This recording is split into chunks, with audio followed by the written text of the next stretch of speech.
바울이 성경에서 예수님 다음으로 핵심 인물이자 중요한 사상 또 신학을 후대에 남겼다는 것에 대해서 딱히 반대하는 사람이 없을 겁니다.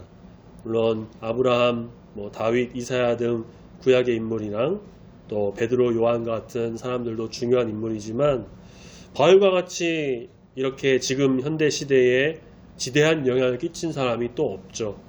그는 처음에는 비록 예수님을 믿지 않고 교회와 성도를 박해하고 핍박했지만 예수님 만난 이후로는 그의 인생이 정말 180도 변해서 모든 것을 하나님의 뜻을 위해 모든 사역을 예수 그리스도를 전하기 위해서 한마디로 정말 그가 고백한 것처럼 예수로 살고 예수로 죽는 예수의 어떤 보면 좀 미친 자가 됐습니다.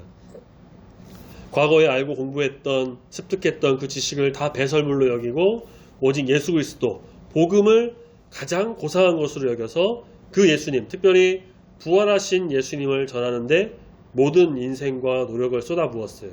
그래서 로마서를 비롯한 이 바울의 신학, 이것은 지금도 이 기독교 교회를 전체를 지탱하는 밑거름이 됩니다. 그렇게 이제 사도행전 말씀을 보면 1차, 2차, 3차에 걸쳐서 자신의 이제 모든 걸 걸고 복음 전파에 사명으로 나섰던 그가 최종 목적지라고 할 수 있는 이 로마에 가서 복음을 전하는데 결국은 로마 감옥에 갇히고 맙니다.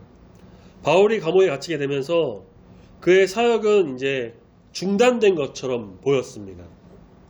감옥에서 뭘 할 수 있겠어요? 그냥 이렇게 편지밖에 쓰지 못하는 것처럼 보였죠. 하지만 하나님께서는 그 감옥을 바로 선교의 현장으로 바꾸십니다. 바울도 그걸 깨닫게 됐고요. 빌립보 교회의 소식을 전합니다. 12절 보면 내가 당한 일, 그러니까 감옥에 갇히게 된 이 일로 아무것도 할 수가 없고 복음을 전파할 수가 없게 되었다라고 생각할 수 있겠지만 도리어 복음 전파에 진전이 되었다라는 겁니다. 이 일로 인해서 오히려 복음 전파하는데 더 도움이 됐다라고 교회에 알리고 있습니다. 13절에 구체적으로 말합니다. 나의 매임, 그러니까 바울이 그리스도 안에서 감옥에 갇혔다는 이 사실이 온 시위대, 즉 로마 군인과 또 그 밖에 있는 다른 사람, 모든 사람에게 복음을 전파할 수 있는 일이 되었다라고 고백해요. 감옥에 갇히게 되어서 아무것도 할 수 없을 줄 알았지만 하나님께서는 오히려 그 안에서 복음 전파의 어떤 진전을 이루게 하셨고 바울이 원했던 대로 로마의 사람들 또 로마의 군인들에게까지 복음을 전파하게 됐다는 겁니다. 자, 우리가 한번 생각해 볼 것은 내가 막혔다라고 느끼는 어떤 상황이 있으신가 한번 묻고 싶어요. 말씀과 기도의 경건의 생활을 늘 하면서 하나님의 인도하심을 간구하고 우리 주님의 뜻을 따르면서 성도로서의 그 길을 걸어가는데 그렇게 하고 있는데 어떤 하는 일에 있어서 뭔가 막히는 것 같고 가슴이 답답한 것 같고 미래는 불투명하면서 머리는 막 복잡한 길이 막혔다 그렇게 생각하고 있진 않으신가. 그런데 그것은 막힌 게 아니고요. 사실 하나님께서 그 자리에서 다른 방식의 통로로 사용하고 계시다라는 겁니다. 바울과 같은 경우 감옥에 갇혀서 사람의 힘으로는 어느 것도 할 수 없다라고 볼 수가 있었습니다. 하지만 그 막힌 곳에서 오히려 복음의 진전을 이루어냈다고 그 감옥의 로마 군인과 사람들에게 복음을 전파하는 일을 행합니다. 내가 가는 인생 또 복음을 전파하는 어떤 사역 주의 뜻을 따르며 이루는 모든 것 그런데 인생에 어떤 막힌 것과 같은 상황이 있다고 해서 답답하거나 두려워하거나 불안해할 필요가 없다라는 거예요. 그 자리에서 하나님께서 행하시는 일이 있습니다.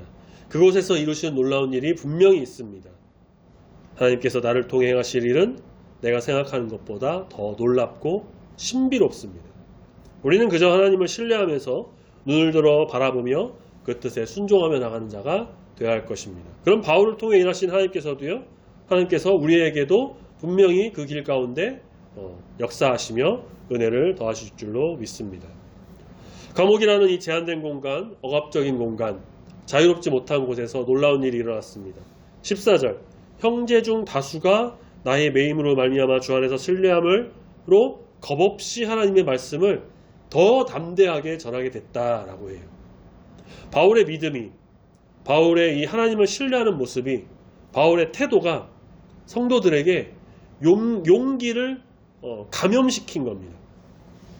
바울이 로마 감옥 안에서 혹은 그 근처에 있는 어떤 로마 교회의 성도들이 로마의 어떤 박해와 핍박으로 인해서 두려워했을 거예요.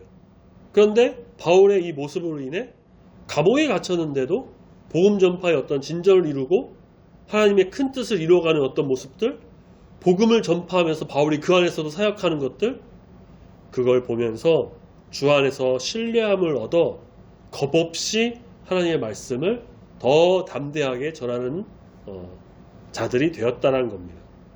문제보다 중요한 건 뭐냐? 그 상황에 대하는 믿음의 자세입니다. 상황이 아무리 어렵다 해도 믿음이 확고하다면 그 마음에 하나님을 신뢰하고 따르는 결단이 확실하다면 문제가 문제로 여겨지는 게 아니라 그 문제를 통해서 더 놀라운 하나님의 뜻을 세우게 됩니다. 문제 속에서 일하시는 하나님을 경험하게 된다는 거죠. 나는 두려움을 퍼뜨리는 사람인지 아니면 믿음을 나누는 사람인지 한번 진지하게 자신을 돌아봤으면 좋겠어요. 저는 보진 않았지만 이런 영화가 있어요. 항거 유관순 이야기. 제목에서도 드러나다시피 일제강점기 시절에 대한독립 만세를 외쳤던 독립운동 이끌었던 유관순 열사에 관한 영화입니다. 다 보진 않았고요. 유튜브에서 이렇게 가끔씩 한 장면들이 나온 걸 봤는데 기억나는 게 있어요. 좁은 감옥에 유관순을 비롯한 여러 여성이 투옥됩니다. 밤이 되면은 잠이 이제 잘 시간인데 전부 누워서 잘 수가 없을 만큼 아주 좁은 곳이었기 때문에 돌아가면서 잠을 자요. 자지 않고 있는 여성들은 그냥 힘겹게 못 자고 서 있을 수밖에 없던 겁니다. 고문으로 인해서 몸은 망가졌고 정신력도 흐트러질 때쯤 유관순이 대한독립 만세를 외쳐요. 목소리가 나오는 것도 힘든 그 상황에서 힘을 짜내서 대한독립 만세를 외치고 그 소리가 전염되고 전염되면서 퍼져나가 감옥에 있는 모든 사람들이 다 대한독립 만세를 외칩니다. 짧은 영상을 봤는데도 굉장히 소름이 끼치고 그들이 얼마나 모진 고문을 당했는지, 그럼에도 불구하고 나라의 독립을 위해서 그 목숨을 바쳤는지 알 수 있겠더라고요. 우리 신앙에 접목해보죠. 나의 신앙의 모습과 태도와 그 마음은 주변 사람들에게 어떤 영향을 미치고 있나? 미래에 대한 두려움만 주는 것인지 아니면 참된 믿음을 나눠주면서 천국 소망을 바라보게 하는지, 어떻게 저 사람이 교회 다녀? 저런 사람이 무슨 성도야? 이런 말을 들으면서 사람들에게 내가 혹시라도 악한 영향을 끼치는 건 아닌지, 아니면 야, 저 사람이야말로 어두워져가는 이 세상에 빛과 소금으로 사람을 살리는 귀한 일을 하고 있구나. 야, 저 사람이 다니는 교회만큼은 내가 한번 가볼 만하겠구나. 이런 선한 영향력을 끼치고 있는지, 우리는 어디를 가든지 무엇을 하든지 그리고 누구에게든지 하나님의 사랑을 정말 전하고 실천하고 복음을 전파하는, 또 악은 어떤 모습으로든지 버려서 선을 행하는, 그래서 귀한 믿음을, 사랑을, 아름다운 주의 이름을 전파하는 귀한 주의 백성이 다 되어야 할 것입니다. 그런데 바울이 있는 이곳 주변에 형제라든가 성도라든가 복음을 전파하는 이 사람들이 있었는데 좀 특이한 사람들이 있었던 것 같아요. 15절 보면요, 어떤 이들은 투기와 분쟁으로, 그러니까 시기하고 다투면서 그리스도를 전했다고 하고요. 또 어떤 이들은 착한 뜻으로 그리스도를 전파했다라고 합니다. 그러니까 좋은 뜻으로 착한 마음으로 전하는 사람들은 바울이 복음을 변증하기 위해 세우심 받았다는 걸 알고 정말 사랑으로 그리스도를 전하면서 복음 전파하면서 바울과 협력하며 나아갔는데 17절 보면 시기하고 다투는 이 사람들은 마치 바울과 좀 경쟁하는 듯이 어떤 불순한 동기로 그리스도를 전파했다는 거예요. 그래서 이들이 정확하게 어떤 사람인지, 뭐 로마 교회의 어떤 성도였는지, 아니면 이방인인지, 아니면 초대교회 제자 중에 바울과는 좀 다른 길을 가면서 다르게 복음 전파하던 유대인들이었는지 모르겠지만, 이들은 바울과 좀 경쟁하면서 바울을 마치 좀 경쟁자로 보고 시기하고 다투면서 복음을 전파했다는 겁니다. 그래서 바울의 이 감옥 생활을 더 괴롭게 만들려고 하는 생각까지 했다라고 보면 17절에 그렇게 말하고 있어요. 그런데 바울은 그런 것에 별로 개의치 않았습니다. 오히려 그 일에 대해 기뻐해요. 18절 보면은 그러면 무엇이냐? 그러면 어떠냐? 거칠애로 하든지 참된 마음으로 하든지 무슨 방도로 어떤 방식으로 하든지 결국 전해지는 것은 그리스도니까 난 그게 기쁘고 앞으로도 그거를 기뻐할 거다라고 해요. 바울은 사람의 마음보다 복음의 전진을 더 바라봤습니다. 그들이 전하는 게 어떤 거짓 복음이 아니고 또 이단이 아니라 한다면, 자기를 시기하고 경쟁한다 하더라도 복음만 전해질 수 있다면, 그리스도 이름만 전파될 수 있다면 자기의 어떤 것이든 상관없고 오히려 그 전파되는 일로 인해서 자기는 기쁘다라고 한 거죠. 사람은 쉽게 동기를 따지고 판단합니다. 그 사람이 무슨 의도를 가지고 그랬고 나한테 무슨 억하심정이 있는 건 아닌가, 아니면 잘 보이려고 그런가, 속셈을 파악하고 동기를 따지고 사람의 행동을 관찰하면서 속내를 판단하려고 해요. 물론 그것도 중요합니다. 어떤 동기를 갖고 있고 그래서 악한 마음인지 상하는 마음인지 영적으로도 좀 분별하는 게 필요하죠. 하지만 바울은 무엇을 기준으로 삼았냐면 바로 그리스도가 전해지는가, 그걸 기준으로 삼았습니다. 어떤 방법으로든 복음이 전파되고 그리스도가 전해지면 자기는 기쁘다라는 거예요. 그런데 그렇다고 해서 이게 뭐 종교다원주의처럼 뭐로 가도 서울만 가면 된다, 뭐 이런 식의 믿음이거나 다양성은 아니에요. 이단도 인정하고 뭐 다른 종교도 다 인정해서 거기도 구원이 있다, 그렇게 말하는 그런 식의 이제 바울의 표현이 아니에요. 아주 분명한 복음, 예수 그리스도를 전하되 사람에 따라서 어떤 뭐 동기와 목적이 조금 다르고 그게 나와 충돌이 일어날 수 있고 완전하지 않은 인간이기 때문에 그럴 수도 있다라는 거죠. 우리는 바울이 말한 것을 좀 기억하면서 중요한 것은 그리스도가 전해지고 있는가라는 거죠.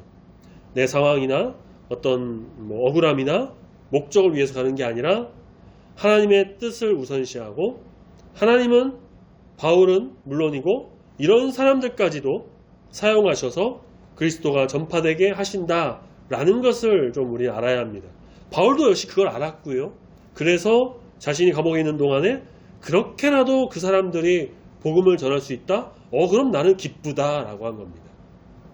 우리 역시 사람을 겉모습으로만 판단하지 말고 또 동기와 목적을 함부로 판단해가지고 상대방과 적대시하지 말고 하나님께서 뜻을 통해 사람을 귀하게 사용하신다는 것을 우리가 좀 알면서 겸손하고 순종하면서 주님의 뜻을 따르는 주님의 성도가 다 되어야 할 것입니다.